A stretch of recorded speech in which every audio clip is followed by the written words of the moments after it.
Disclaimer. This video is for entertainment purposes only. Do not attempt this at home. Vitiated how-to will not be responsible because you decided to be a cheap ass and not hire a professional. On with the show.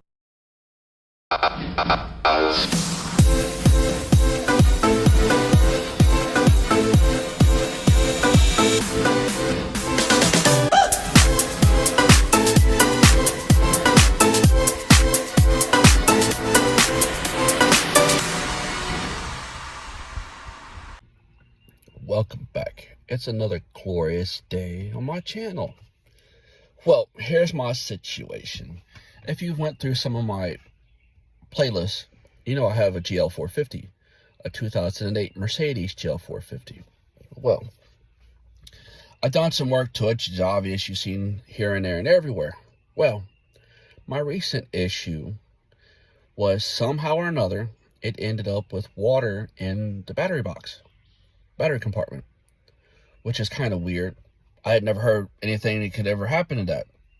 Yeah, I know it's a sunroof, and I have an Acura that's a 99, and it has a sunroof. Never leaked a day since I've owned it. Anybody's owned it. But supposedly, it's a known issue with Mercedes and their poor design of sunroofs and moonroof. I didn't know it when I bought it, or I wouldn't have bought it. The guy I got it from didn't know it either. So, supposedly, even with the sunroof sealed, it still leaks. To me, that sounds like a design flaw, but we'll get to that. So, it's set for a short amount of time, what have you. I go to get into it, couldn't get into it. So, I took in, touched the wire to the starter, and I got into it. What, no visible damage, no smell, no nothing. So I'm okay, and figured the battery's dead. It's an old battery anyway. It was 2016. It's now 2023, so I got my money out of it. So I go to get it out, and lo and behold, there's over a gallon of water in that damn compartment. I'm like, what the fuck? So I get it out, I get it cleaned, I shut my door, put water hose to it, nothing. No spots anywhere, no wet spots, no nothing. So I'm okay. Call my insurance company, State Farm, by the way. I said, look, man, this is what's going on. Okay.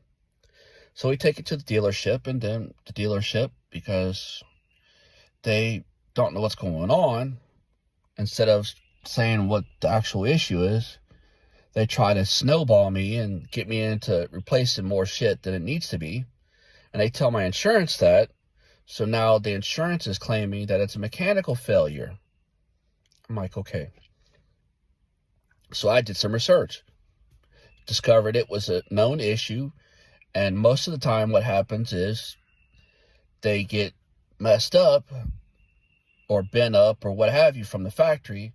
And it takes a long period of time for it to cause problems in the fender wells and in the back. Well, in case you don't know, there's 4 drains that's in that sunroof. 2 on the front, 2 that goes to the back of the vehicle, to the tire wells. Both of these, front and back, go to these fucking tire wells. So, and they went and tried to clean it and yada yada. So there's that.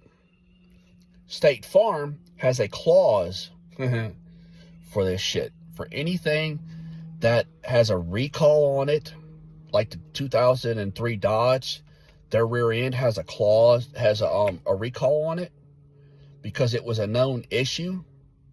Anything like that that is a known issue for vehicles, they do not cover it.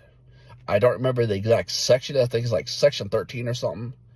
But it's there. And because of it's a known problem, any manufacturer defect in the vehicles, they do not cover it at all. Period. Don't matter what your vehicle looks like, nothing. They will not cover that. Anything that is a known problem for any vehicle. I mean, I spent about 2 weeks talking to these idiots over this. they will not cover it. They will automatically say it is a mechanical failure, and they will not cover it. So needless to say, I'm out $6,000 for a vehicle because of this. So anybody has State Farm, be mindful. If they ever send me the policy, I'll tell you what section it's in, because I didn't see it.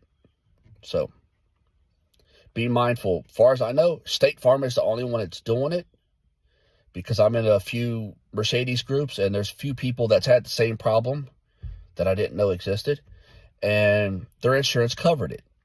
So I'm guessing if Snake Farm isn't covering it, then probably Allstate won't cover it either, because they're both two scandalous companies anyway that I've learned and discovered. Well, thanks for stopping by, and on to the next one.